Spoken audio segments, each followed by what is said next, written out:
નમસ્કાર વાલા પેન્શનર મિત્રો, નિવૃત્ત કર્મચારી મિત્રો, ભાઈઓ તથા બહેનો, સ્વાગત છે આપ સૌનું આપણી આ યુટ્યુબ ચેનલ ભાવેશ મકવાણા ન્યૂઝમાં। તો પેન્શનર મિત્રો, આજની તારીખ 5 એપ્રિલ 2026, વાર રવિવાર। તો આજના આ વિડીયોની અંદર આપણે વાત કરવાના છીએ કેન્દ્રના ધોરણે ગુજરાત રાજ્યના પેન્શનરો અને નિવૃત્ત કર્મચારીઓને પણ મળશે આ સમાન પેન્શનમાં વધારો। તો કેટલો વધારો મળશે જેની આજના વિડીયોમાં આપણે ચર્ચા કરીશું। તો આજનો આ વિડીયો તમે ખાસ કરીને અંત સુધી જોઈ લેજો મિત્રો। તો શરૂ કરીએ આજનો આ વિડીયો। તો વાત કરીએ કેન્દ્ર સરકારે 8મા પગાર પંચને તેની ભલામણો રજૂ કરવા માટે 18 મહિનાનો સમય આપ્યો છે, જે દેશના લાખો લોકો માટે પગાર, પેન્શન અને ભથ્થામાં સંભવિત સુધારા માટેનો માર્ગ મોકળો કરશે। તો સંસદમાં નાણાં મંત્રાલયે પુષ્ટિ આપી હતી કે કેન્દ્ર સરકારે 3 નવેમ્બર 2025ના રોજ 8મા સીપીસીની રચના કરી હતી। તો નાણાં રાજ્યમંત્રી પંકજ ચૌધરીએ જણાવ્યું હતું કે કમિશન નિર્ધારિત સમયમર્યાદામાં પગાર માળખાની સમીક્ષા કર્યા પછી તેનો અહેવાલ રજૂ કરે તેવી અપેક્ષા છે। તો ખાસ કરીને કેન્દ્ર સરકારે પોતાના 8મા પગાર પંચને તેમની ભલામણો રજૂ કરવા માટે ટોટલ 18 મહિનાનો સમય આપ્યો છે, જે દેશના લાખો લોકો માટે પગાર, પેન્શન અને ભથ્થામાં સંભવિત સુધારા માટેનો માર્ગ મોકળો કરશે મિત્રો। તો સંસદમાં નાણાં મંત્રાલયે એ પણ પુષ્ટિ આપી હતી કે કેન્દ્ર સરકારે 3 નવેમ્બર 2025ના રોજ 8મા સીપીસીની રચના કરી હતી મિત્રો।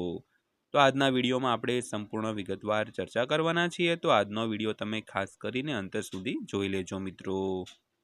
તો પંકજ ચૌધરીએ લેખિત જવાબમાં જણાવ્યું હતું કે આયોગ તેમની રચનાના 18 મહિનાની અંદર પગાર, ભથ્થા અને પેન્શન જેવા વિવિધ મુદ્દાઓ પર તેમની ભલામણો કરશે। તો આ સૂચવે છે કે ભલામણો 2027ના મધ્ય સુધીમાં આવી શકે છે, પરંતુ પગાર ધોરણમાં કોઈ સુધારો મોટે ભાગે પછીથી લાગુ કરવામાં આવશે। જોકે એવા અહેવાલો છે કે ભૂતકાળની પ્રથા અનુસાર 1 જાન્યુઆરી 2026થી બાકી ચૂકવણીની ગણતરી પાછલી અસરથી કરી શકાય છે મિત્રો।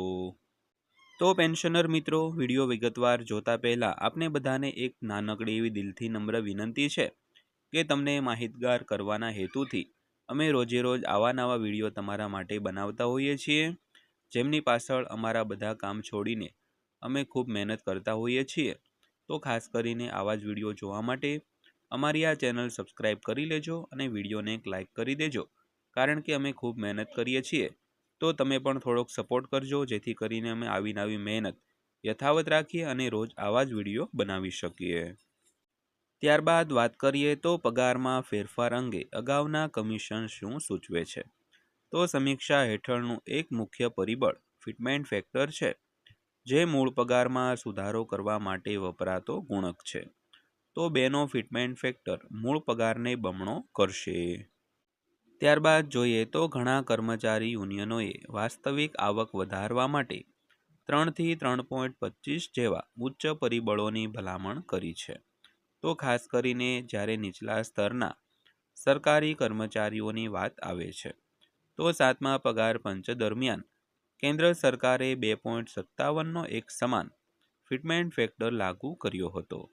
તો તે સમયે તેણે અગાઉના પે બેન્ડ અને ગ્રેડ પે સિસ્ટમને પણ પે મેટ્રિક્સથી બદલી નાખ્યો હતો મિત્રો।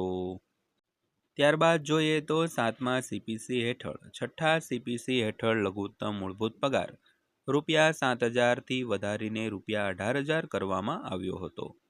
તો મહત્તમ પગાર દર મહિને ₹2.5 લાખ સુધી પહોંચ્યો હતો। તો નોંધનીય છે કે 6ઠ્ઠો સીપીસી 2008માં લાગુ કરવામાં આવ્યો હતો, જે 2006ની પાછલી અસરથી લાગુ કરવામાં આવ્યો હતો। તો તે સમયે પે બેન્ડ 1માં લઘુત્તમ એન્ટ્રી લેવલ પગાર ₹6,600 હતો। તો તેણે લઘુત્તમ અને મહત્તમ પગાર વચ્ચે 1:12નો ગુણોત્તર જાળવી રાખ્યો હતો મિત્રો। ત્યારબાદ વાત કરીએ તો 8મા પગાર પંચના પગારમાં વધારો, તો શું અપેક્ષા રાખવી। તો અનેક અહેવાલો સૂચવે છે કે 8મા પગાર પંચમાં ફિટમેન્ટ ફેક્ટર 2.57ની આસપાસ જાળવી રાખવામાં આવી શકે છે, જેને કારણે મૂળ પગારમાં 30થી 34%નો વધારો થવાની સંભાવના છે। તો આનો અર્થ એ થયો કે સ્તર 1 પર લઘુત્તમ મૂળ પગાર દર મહિને લગભગ ₹46,000 સુધી વધી શકે છે।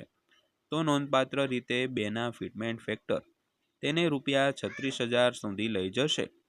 તો ઉચ્ચ સ્તરો પર પગાર પણ પ્રમાણસર વધશે, જે સરકારના વેતન બિલ પર નોંધપાત્ર અસર કરી શકે છે।